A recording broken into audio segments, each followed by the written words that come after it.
Electricity portion under Coulomb's law. ठीक है, Coulomb's law में वी डिस्कस्ड अबाउट के Coulomb's force is equals to 4 pi epsilon naught Q1 Q2 over R square.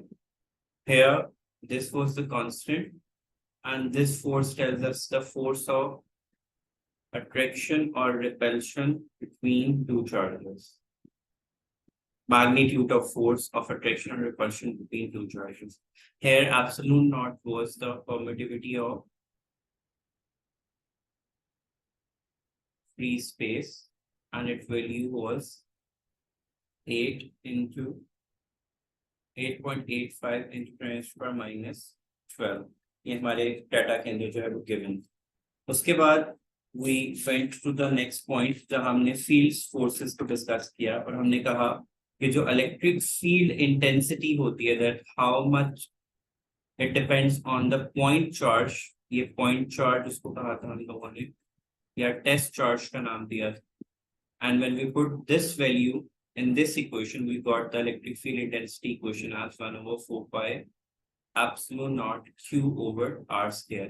इससे हमें ये पता लगा कि जो इलेक्ट्रिक फील्ड इंटेंसिटी है that depends only on the charge itself। Test charge किसी और चार्ज पे वो डिपेंड नहीं करती। तब हमने इलेक्ट्रिक फील्ड लाइंस को भी डिस्कस किया। इलेक्ट्रिक फील्ड लाइंस हमारे पास इमेजिनरी लाइंस होती हैं जो फोर्स फील्ड होती हैं, इनको फोर्स फील्ड भी कहा जाता है। And these helps us to understand कि किस डायरेक्शन में फोर्स अप्लाई होगी फॉर पॉजिटिव और नेगेटिव चार्ज, और उनका मैग्नीट्यूड जो है हमारे पास किस तरीके से डिसाइड होगा।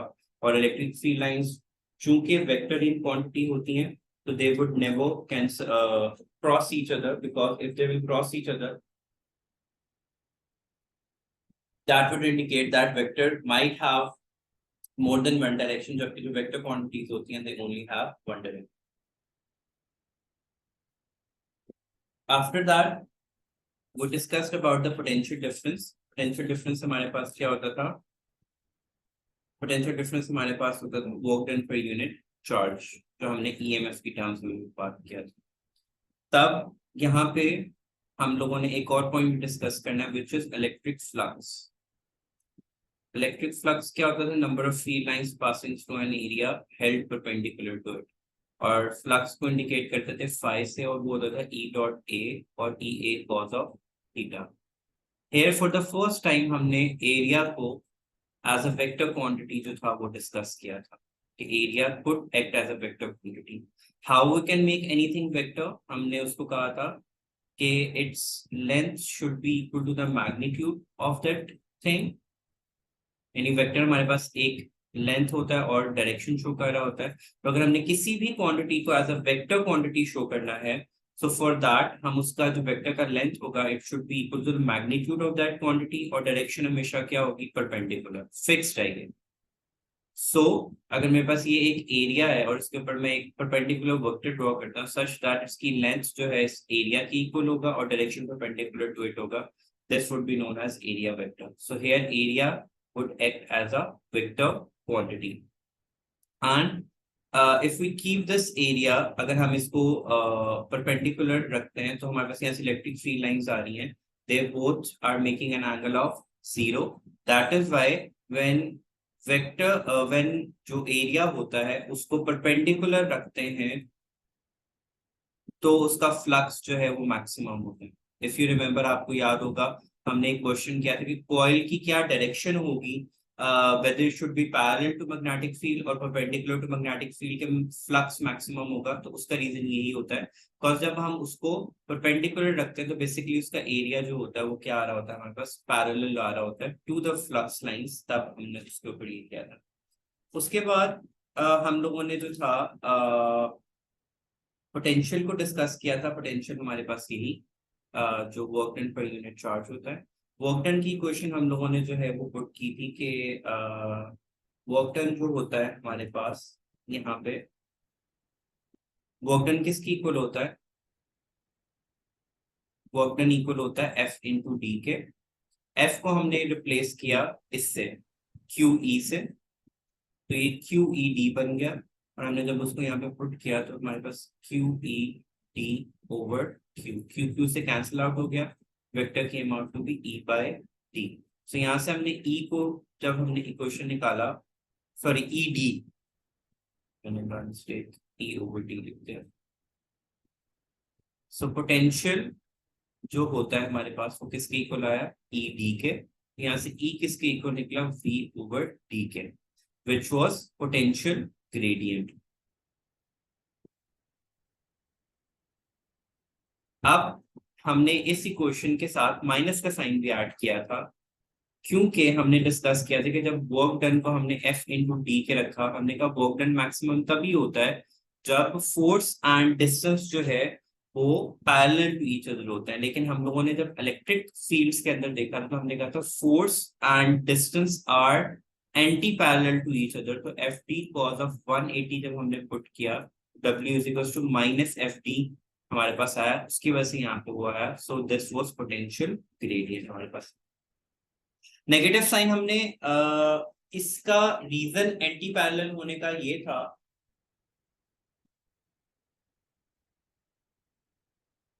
कि हमने जब एएस के अंदर पढ़ा था, हमने कहा था work done at any point हम तभी फाइंड आउट कर सकते हैं जब वर्क डन की वैल्यू कांस्टेंट होती है। अगर हम इलेक्ट्रिक फील्ड लाइंस की बात करें तो पॉजिटिव में हम लोग अगर एक टेस्ट चार्ज पॉजिटिव ड्रॉप करेंगे, इसकी डायरेक्शन ऑफ फोर्स कहाँ पे होगी, टुवर्ड्स दिस, बट हमें इसके पैरेलल इसके ऑपोजिट डायरेक्शन में फोर्स लगानी पड़ेगी to keep the charge at its position, fix position, उसको मूव नहीं होने देना, तभी हम इस पे वर्क डन का फॉर्मूला लगा सकते हैं।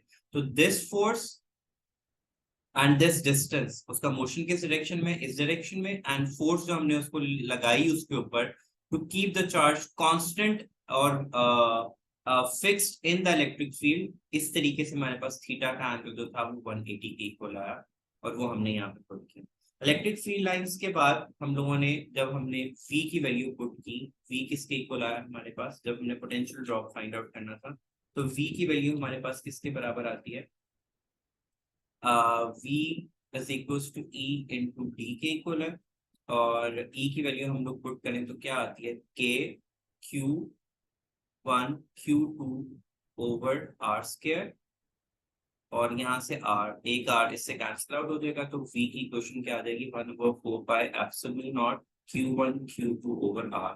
तो यहाँ से हमने तीन इक्वेशंस को कंपेयर किया था कि force is proportional to R square, Coulomb's force, electric field is also proportional to 1 over R square, but potential difference, potential drop is equals to 1 over R with a negative sign obviously साथ में हमारे आता रहेगा।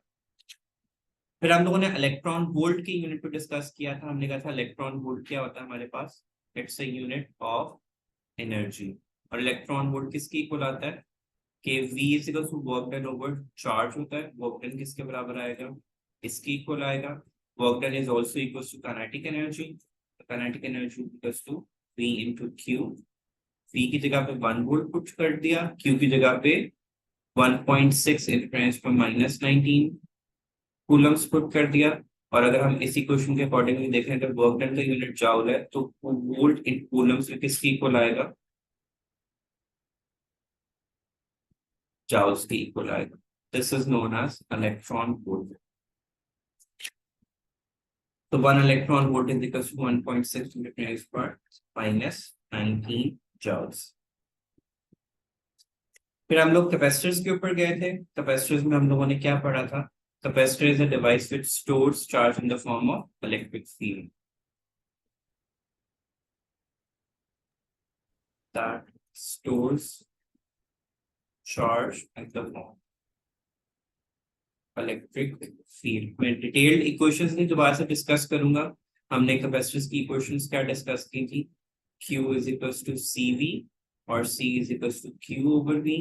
हमने जो energy stored in the capacitor, sorry capacitance की dependence को discuss किया था, तो हमने कहा था कैपेसिटर जो है वो इक्वल होता है capacitance basically epsilon not ER over D के इक्वल, व्हिच मींस के capacitance depends on, proportionally depends on the area of the plates, directly proportional to the medium between the plates,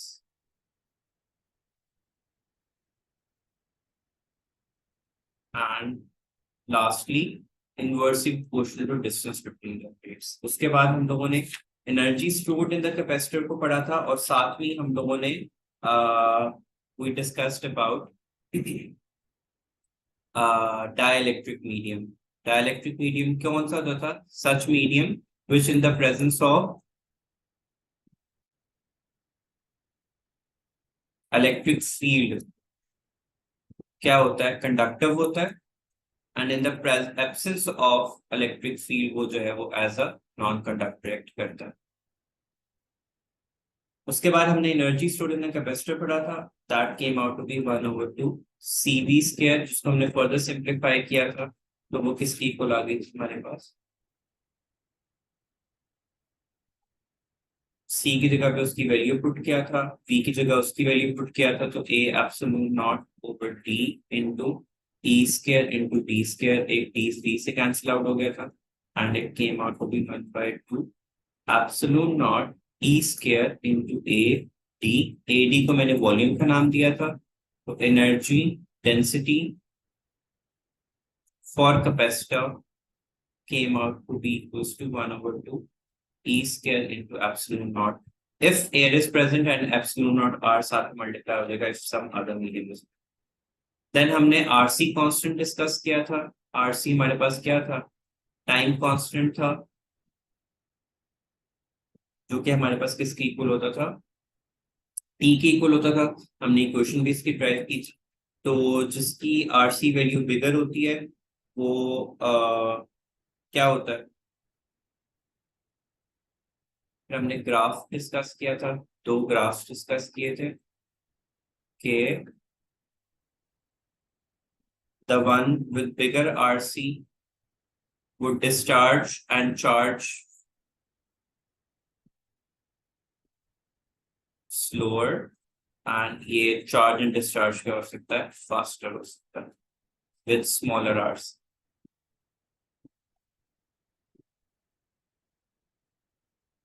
और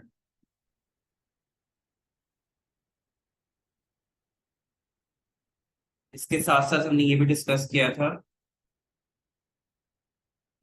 कि RC is a time constant and it tells us that it is a product which is known as the time required to deposit 0.63 times the charge. ठीक है। इसके साथ हम लोगों ने वो जो थी इक्वेशंस भी की थी साइनोसाइडल वाली, जो ई की फॉर्म में जो इक्वेशंस थी इनको भी हमने डिस्कस किया था। उसके बाद हम लोग ने जंप किया था किस पॉइंट के ऊपर? सीरीज एंड पैरेलल रेजिस्टेंसेस को डिस्कस किया था। और एक पॉइंट आई डोंट नो हम लोगों ने उसको डिस्कस किया था कि नहीं किया था, लेकिन there is this term known as temperature coefficient.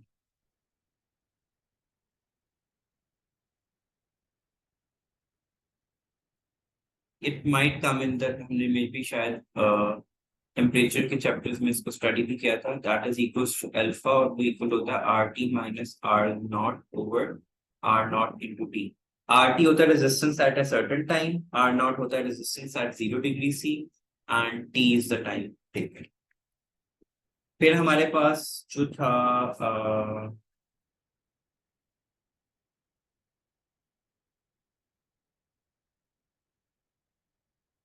बाकी हम लोगों ने AS में पढ़ा था कि जो इक्वेशन होती थी। फिर हमने force on a conduct current carrying conductor पढ़ा था, फोर्स ऑन अ करंट। तो system is a component or device which stores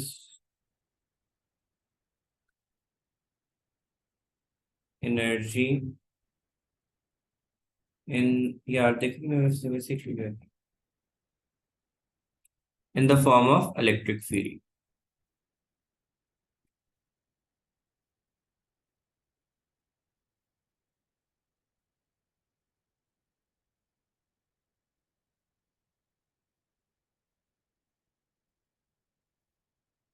sometimes energy का वर्ड भी यूज होता है, समटाइम्स चार्ज का वर्ड भी यूज होता है कि अ डिवाइस और component which stores charge in the form of electric field is known as capacitor हमारे पास, ठीक है। अब इलेक्ट्रिक फील्ड के फॉर्म में इसे कहते हैं, नॉर्मली पैरेलल प्लेट कैपेसिटर को डिस्कस किया जाता है। पैरेलल प्लेट कैपेसिटर बेसिकली हमारे पास क्या होता है, हमारे पास टू प्लेट्स होती हैं,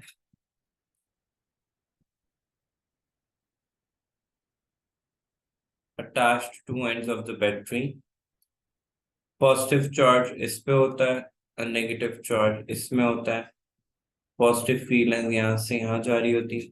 सो this is a parallel plate capacitor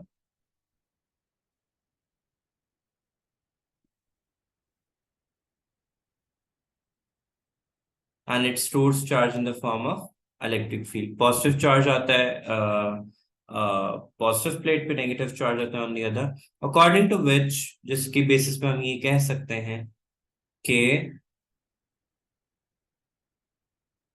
Q is proportional to the voltage applied। जितना ज्यादा वोल्टेज अप्लाई किया जाएगा उतना ज्यादा स्टोरेज ऑफ चार्ज होगा in the form of electric field. जब हम इसका साइन रिमूव करते हैं we get a constant C। This is known as capacitance और इसका यूनिट होता है फैरेड। एंड फैरेड को डिफाइन किया जाता है इफ क्लियरली फैरेड किस C किसके इक्वल होगा, C ओवर V के। तो हम क्या कह सकते हैं, if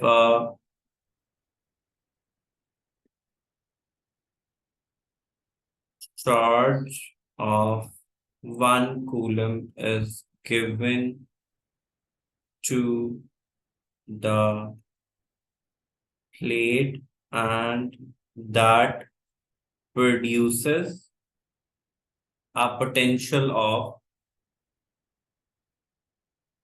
1 volt, then 1 farad would be equals to 1 coulomb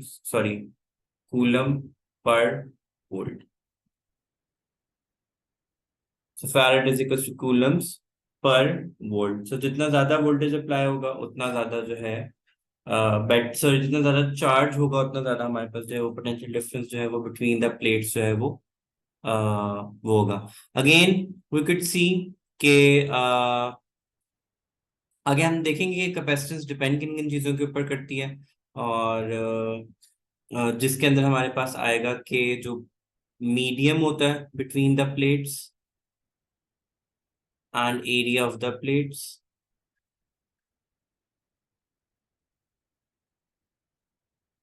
and capacitance of the capacitor के ऊपर डिपेंड करती है हमारे पास। मतलब this capacitance depends on the medium and area of the plates which later on हम उसको विद इक्वेशन जो है वो लास्ट पॉइंट क्या है दैट फैक्टर? मतलब capacitance depends on two major factors, medium between the two plates and the area of the plates. और एक होगा हाँ मतलब ये दो पॉइंट्स पे डिपेंड करता है विच लेटर ऑन हम with the help of equation भी जो है उसको ड्राइव करेंगे। होल्ड ऑन अ सेकंड, यहाँ पे अजान हो रही है।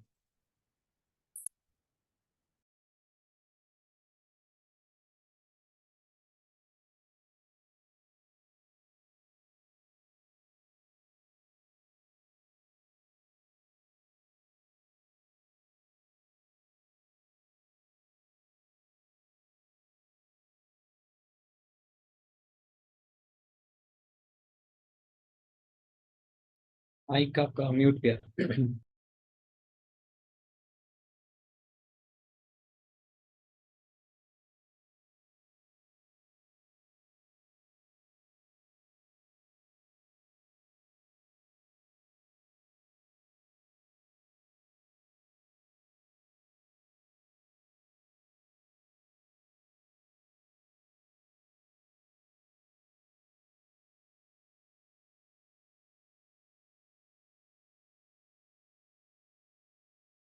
ओ सॉरी मेरा माइक म्यूट पे था और मैं कॉन्टिन्यूसली पूछ जा रहा था, आप कुछ कह रहे थे।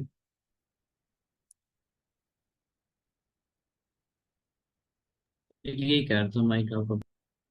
हाँ सॉरी।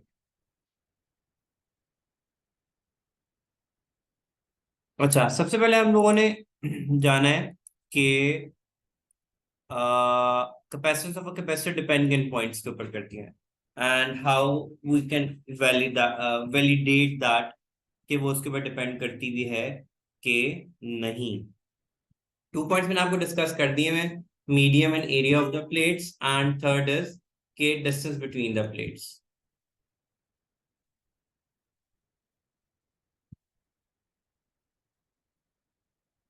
कहा इन हो गए कि नहीं? नहीं। था कि आज बर्थडे एवरीवन।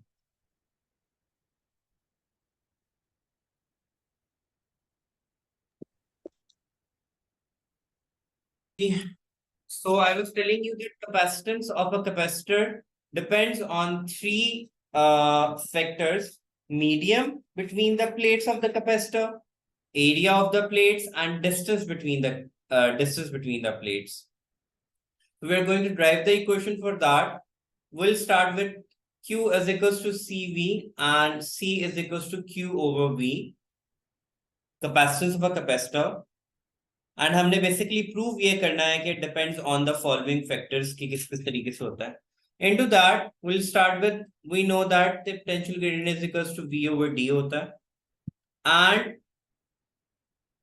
एक कॉन्सेप्ट यूज होता है सरफेस चार्ज डेंसिटी का। और यहाँ पे आपने याद रखना है कि कभी भी सरफेस डेंसिटी के बारे में याद हो, डिस्कशन होगा तो जिस भी क्वांटिटी की डेंसिटी डिस्कस हो रही है वो क्वांटिटी बेसिकली डिवाइड होगी किससे? एरिया के साथ। ओके क्या? अगर सरफेस डेंसिटी के बारे में कहीं भी डिस्कशन हो, जस्ट गेट द आइडिया कि वो जिसकी भी सरफेस डेंसिटी आप देख रहे हैं वो क्वांटिटी, जैसे रेट होता है ना, रेट ऑफ चेंज का मतलब क्या है? Something divide by time. Similarly surface density का टर्म अगर कहीं पे यूज होगा, दैट मींस कि वो क्वांटिटी किससे डिवाइड हो रही है? एरिया से। तो इफ सरफेस चार्ज डेंसिटी है तो वो Q ओवर क्या होगा? A होगा हमारे पास। ठीक है। ऑल्सो मैंने आपको एक कॉन्सेप्ट दिया था, एक गॉसेस लॉ होता है। गॉसेस लॉ बेसिकली चार्ज को डिस्कस करता है कि हमारे पास डिफरेंट केस सिनेरियोज में अगर हम लोगों ने चार्ज को डिस्कस करना हो कि जी कितना अमाउंट ऑफ चार्ज और उसके रिस्पेक्टिव क्या इलेक्ट्रिक फील्ड्स जो है वो क्रिएट होंगी, वो हम with the help of Gauss's law करते हैं, which is not the part of our syllabus, मैंने आप लोगों को करवाया भी नहीं था। लेकिन गॉसेस लॉ का मेन कंसेप्ट ये होता है कि what would be the value of electric flux through a close surface, and that is equals to, Gauss's law जो है उसको फाई से डिनोट करते हैं, and it's equals to Q over epsilon not. ठीक है, एंड Q हमारे पास charge है, एप्सिलॉन नॉट हम लोगों ने कूलम्स लॉ में ऑलरेडी पढ़ा हुआ है कि क्या होता है। So that Gauss's law help us के what will be the value of flux through any close surface. ठीक है, वो दैट इज के कितना चार्ज है और कितना क्या कहते हैं जो medium around the charge exist कर रहा है वो क्या है, that would help us to understand के फ्लक्स की इंटेंसिटी कितनी होगी हमारे पास, that we get to know with. So उसके अकॉर्डिंगली, गॉसेस लॉ के अकॉर्डिंगली हमारे पास जो है जो पैरेलल प्लेट कैपेसिटर होता है उसकी जो इलेक्ट्रिक फील्ड इंटेंसिटी निकलती है, that comes out to be surface charge density over epsilon naught.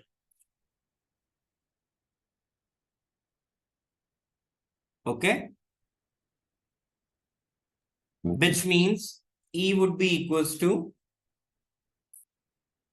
Q over A into epsilon naught.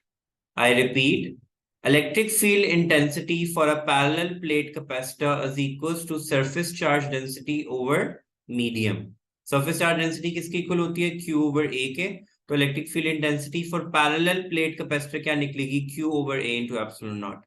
Now we have another value of this. हम इन दोनों इक्वेशंस को आपस में इक्वेट कर देंगे and we'll have Q over A into epsilon naught. Rearrange करेंगे, we'll have Q over V is equals to D over A into epsilon naught. Q over V किसके equal होता है? C के इक्वल होता है, तो C would be equals to D A over epsilon naught. Hence proven के capacitance जो है वो डिपेंड करती है distance between the plates directly, area of the plates inversely, and so does the medium. अब अगेन अगर मीडियम हमारे पास other than air है तो यहाँ पे एप्सिलॉन नॉट आर भी आ जाएगा साथ में, जैसे हमने कूलम्स लॉ में पढ़ा था।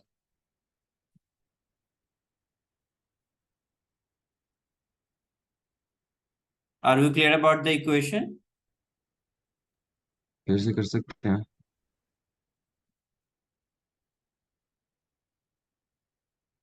Which part?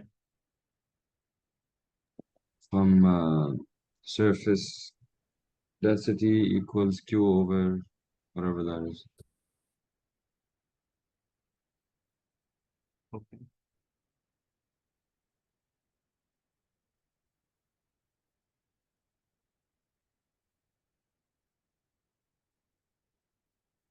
ओ मैंने ये रीअरेंजमेंट गलत कर दी जरा, जी उल्टा होगा वो। उल्टा तीन लिख होगा दिया वो। मैंने।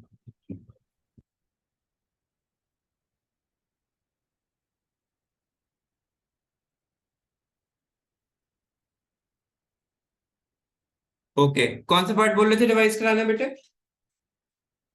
The whole equation? Surface density. हाँ, the whole कर लें। Q is equal to CV, जो कैपेसिटेंस का फॉर्मूला ये वो होता है, when we rearrange the equation it came out to be Q over V। हमने पोटेंशियल ग्रेडियंट प्रीवियसली स्टडी किया है कि वो इक्वल होता है V over D के। Then we introduced a concept कि surface charge density is something a term known as surface charge density, जो किसकी इक्वल होती है? चार्ज पर यूनिट एरिया के, और उसको हम सिग्मा से डिनोट करते हैं। देन हमने डिस्कस किया कि electric field intensity for a parallel plate capacitor जो होता है वो इक्वल होता है surface charge density over epsilon not के। सरफेस चार्ज डेंसिटी की वैल्यू पुट की, वो आ गया Q over A into epsilon not. Okay, Okay. Electric field intensity for parallel plate capacitor,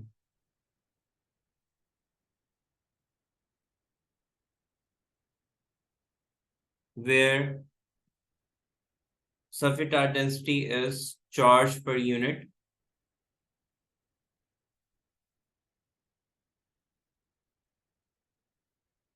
हमने जब सिग्मा की जगह पे Q over A पुट किया, वी गॉट दिस। फिर हमने E की एक इक्वेशन ये आ गई Q over A epsilon naught, and E की इक्वेशन V over D होता है। We put it in the equation, इन दोनों को आपस में कंपेयर किया, रीअरेंज किया, I wrote it as Q over V on left hand side and A epsilon naught over D on the right hand side। Q over V is equals to capacitance, so मैंने इसको भी correct नहीं किया, so Q over V की जगह पे capacitance put कर दिया, and that came out to be A epsilon naught over D, which means कि as the distance between the plates would increase, capacitance would decrease. If area of the plate increases, capacitance would increase. If the medium is air, then capacitance would increase. और अगर हम उसके अंदर कोई और medium attempt कर देते हैं तो वो उसके साथ फैक्टर हो जाएगा। यहाँ पे एक और टर्म यूज होती है, if medium between the plates is not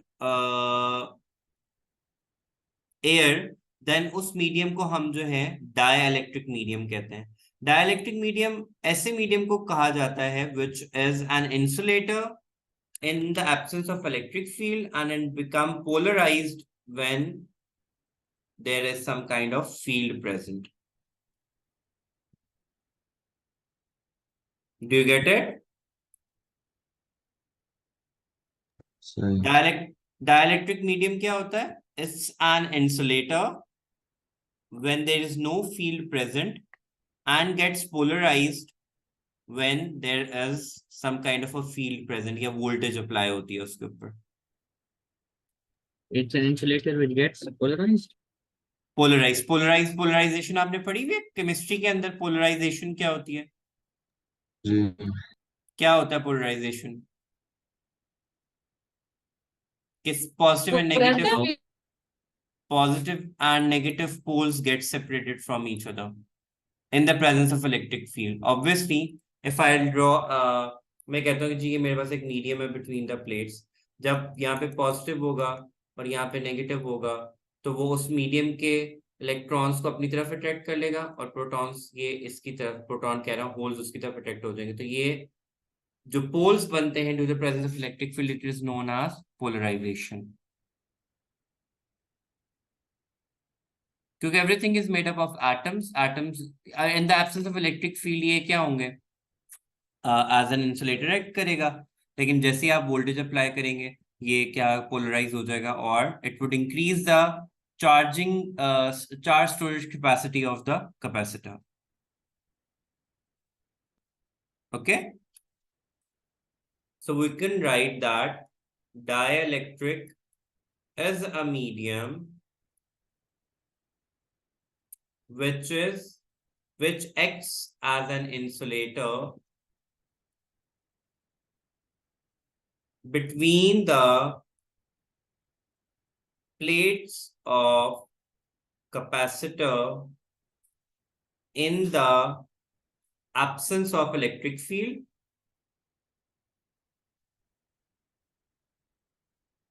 but becomes polarized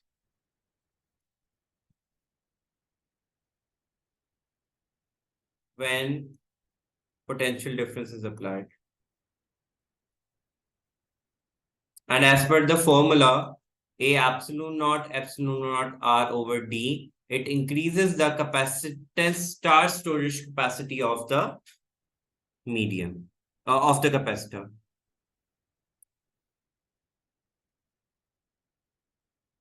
Clear? जी यस अब हमने आना है energy storage capacity of the capacitor. How to know on which factors capacitance depends in terms of energy storage. So उससे start करेंगे। सबसे पहले जैसे हम लोगों ने 1 = 1/2 एफ एक्स स्क्वायर की इक्वेशन निकाली थी ना इलास्टिक पोटेंशियल एनर्जी, जिसमें हमने एवरेज फोर्स कैलकुलेट किया था हुक्स लॉ के केस में, क्या इलास्टिक पोटेंशियल एनर्जी। सिमिलरली हम इसके केस में भी एवरेज पोटेंशियल डिफरेंस पहले कैलकुलेट करेंगे। एवरेज पोटेंशियल डिफरेंस क्लियरली क्या होगा हमारे पास, क्योंकि हमारे पास Q = C × डेल्टा V होता है, क्योंकि जब चार्ज देंगे तो डिफरेंस ऑफ पोटेंशियल एनर्जी जो क्रिएट होगा, ठीक है। तो instead of writing C we write it as delta V, which means कि एवरेज पोटेंशियल डिफरेंस हम कैसे कैलकुलेट करें, इनिशियली क्या होगा 0, आफ्टर सम टाइम क्या होगा V, तो that would be equals to 1/2 V। इसको अगर हम यहाँ पे पुट करें तो एनर्जी किसके बराबर होती है हमारे पास, Q × V के।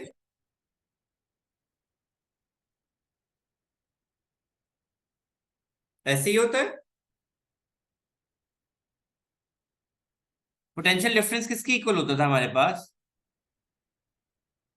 Potential difference equals to work done over charge होता था। तो यहां से वर्क डन किसके इक्वल आ जाएगा, इसके इक्वल आ जाएगा। वर्क डन किसके इक्वल होता है, पोटेंशियल एनर्जी या केमिकल पोटेंशियल एनर्जी, किसी भी के भी इक्वल लिख सकते हैं। तो हम यहाँ पे E लिख देंगे, V एवरेज की जगह पे हम लोग क्या लिख देंगे 1/2 × V, एंड Q की जगह पे क्या लिख देंगे CV। तो एनर्जी किसकी इक्वल आ जाएगी, E = 1/2 CV²।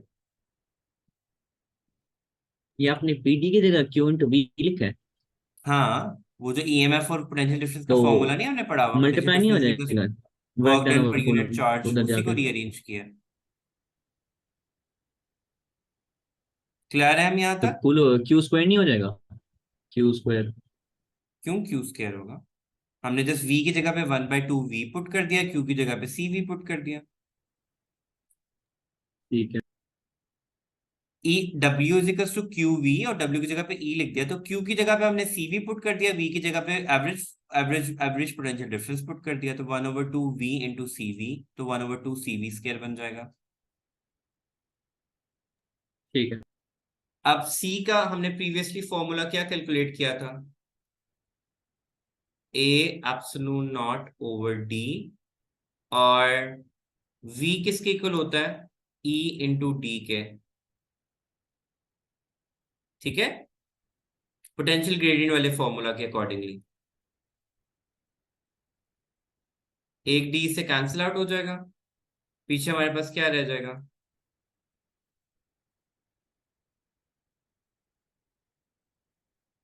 ये एनर्जी है, वो E वहां पे भी लिखा हुआ है 1/2 A epsilon naught E square over A. Sorry, हाँ क्या रह गया? नहीं सॉरी, बस यही रह जाएगा, डी रह जाएगा हमारे पास। सॉरी, एक डी नीचे वाला कैंसिल आउट हो गया तो ई स्क्वायर इंटू डी रह जाएगा बस।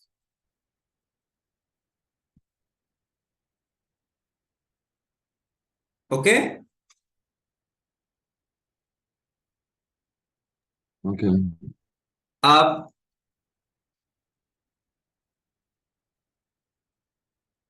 ई square into epsilon naught into A D. A into D किसको शो करेगा? वॉल्यूम को। वो यहाँ पे लाके डिवाइड कर देंगे, energy over volume is equal to 1/2 E square into epsilon naught. इसको हम लिख देंगे energy density, which is equals to 1/2 E square into epsilon naught. If air is present, if some medium is present, that is dielectric is present, तो ये equation बन जाएगी।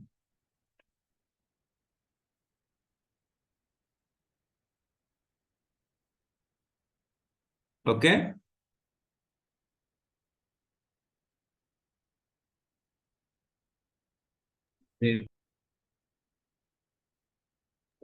इधर energy density के साथ क्या किया है? एनर्जी डेंसिटी बस एनर्जी डेंसिटी होगी। एनर्जी डेंसिटी मतलब energy stored by the capacitor is equals to 1/2 electric field intensity का square into medium. So E over dielectric V is medium, energy density. या Okay. Sorry, what did you say? E over V is energy या, density. और V basically A into D से हमने drive किया। जी।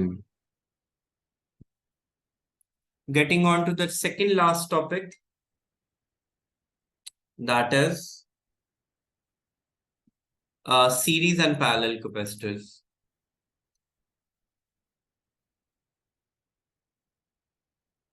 जब capacitor series में attached होते हैं तो उनकी टोटल कैपेसिटेंस जो है वो किसकी इक्वल होती है? 1/c के, 1/c1 प्लस 1/c2 के। कैपेसिटेंस क्या होती है? डिक्रीज होती है when they are in parallel and sorry series. और जब वो पैरेलल में अटैच होते हैं तो उनकी कैपेसिटेंस क्या होती है? एड अप हो जाती है।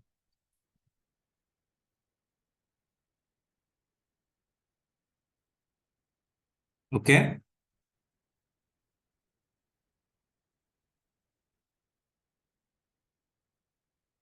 और इसके बड़े क्वेश्चंस आते हैं इस तरीके के।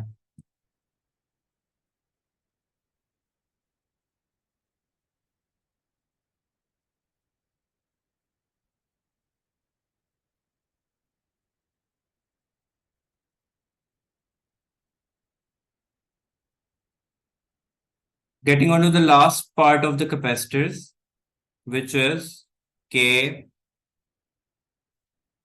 how to know how much time it would take to charge or discharge a capacitor.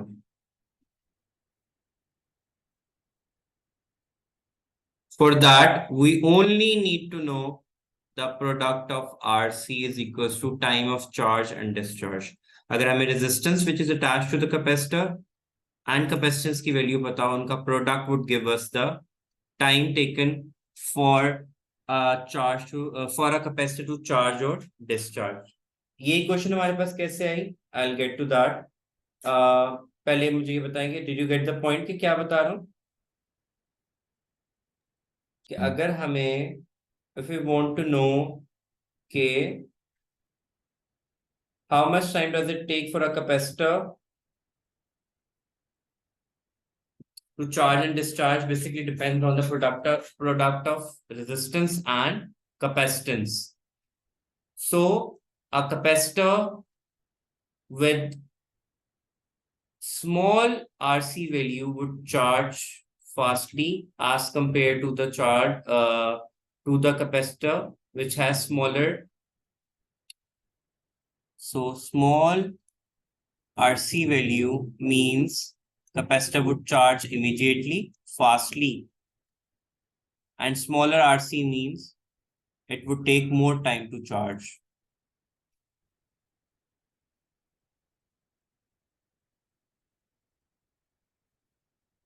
with large RC values. And इसका ऑपोजिट होगा कि जो इजीली फास्टली चार्ज होता है वो डिस्चार्ज भी फास्टर होगा, और जो जिसकी आरसी वैल्यू लार्ज होगी वो डिस्चार्ज भी क्या होगा, स्लोली होगा। Do you get the meaning कि आरसी वैल्यूज है क्या? अब हम इसकी डेरिवेशन पे आते हैं ताकि आपको समझ में आ जाए how the product of RC could tell us the time for charging और discharging. We know that when it comes to potential difference, we also have this equation where I is equals to Q over T. So R किसके equal आ जाएगा? V into T over Q के। Q किसके equal होता है? CV के, तो V into T over CV, V से कैंसिल आउट हो जाएगा, RC would be equals to 10।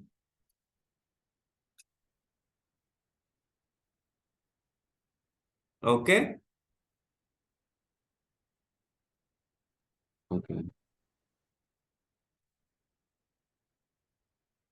ताहा